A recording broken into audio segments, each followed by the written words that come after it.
Time for the Tesla and Palantir weekly update. And gonna start with Tesla as usual, and gonna focus on this Fibonacci that I've been showing for a while. And guess what? It closed another week back above the 382, the 221.26 level, and that is looking better and better.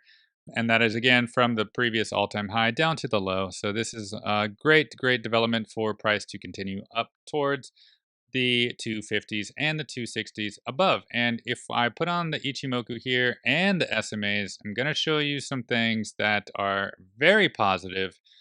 And that is, not only did it close the second week back above the cloud, but it also closed a week above the 200-week moving average. I wasn't sure that was going to be possible, but it did happen. And that average is at 235.64.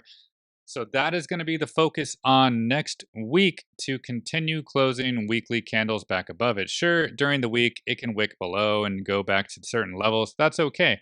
But the goal is to stay above it for a week after week to continue higher towards the 258, towards the 260 level, towards these previous highs. And the ultimate goal is to still make a new higher high. And that new higher high would really, I want to see close above maybe 271. Maybe this candle right here, just close above that to make a new higher high.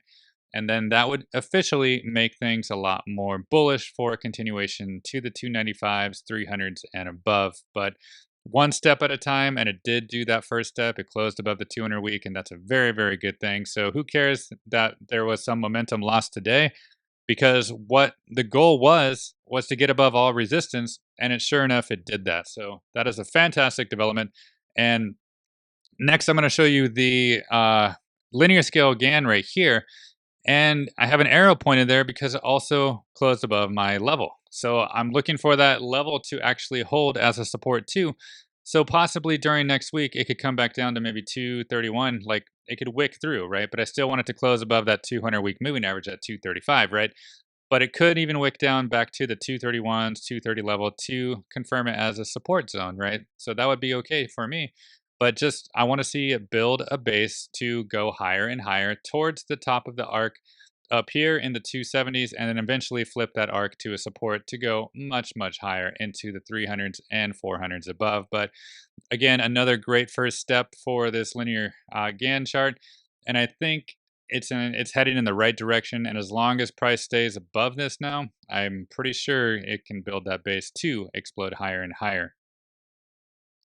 And next we have Palantir here, and Palantir on the weekly chart, and it did in fact close above my 786 level that I've been talking about the whole week.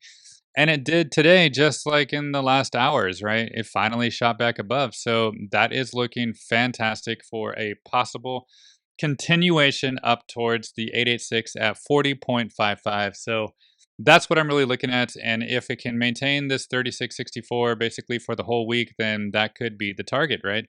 It did it. That was the goal, to close above, and it did it, right? So I'm super happy about that. Also, the Ichimoku way above support. Any the SMA is way above that.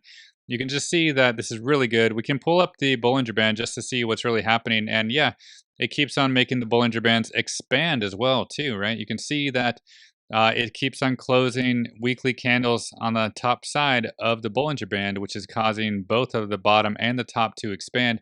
And I want to see that expansion continue, right? If this expansion can continue, then price can continue much higher, going to the 886, going to the one level up there at the 45, and so on and so forth. But great weekly candle close, 2 weeks in a row, fantastic. So good to see that. And going to the log scale again here, just going to show you the developments I see. And it in fact also did close back above my arc too. So not only did last week close above the angle, this week closed above the arc, which leads the way to the top arc there. And guess what? That is also around $40.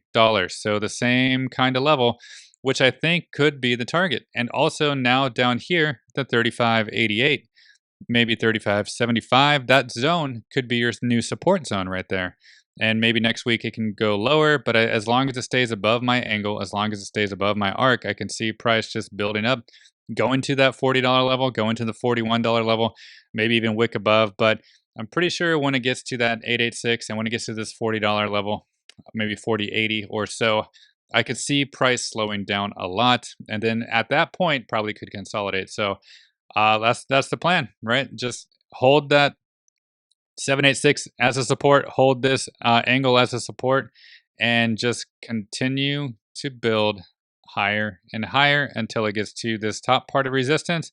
And then we'll see what the reaction is once it gets there. But ultimately, great weekly candle, great weekly close. Couldn't ask for anything better. And I think the potential to keep going is there as long as, go back to this linear scale chart, as long as weekly candles continue to close above this 786 Fibonacci level.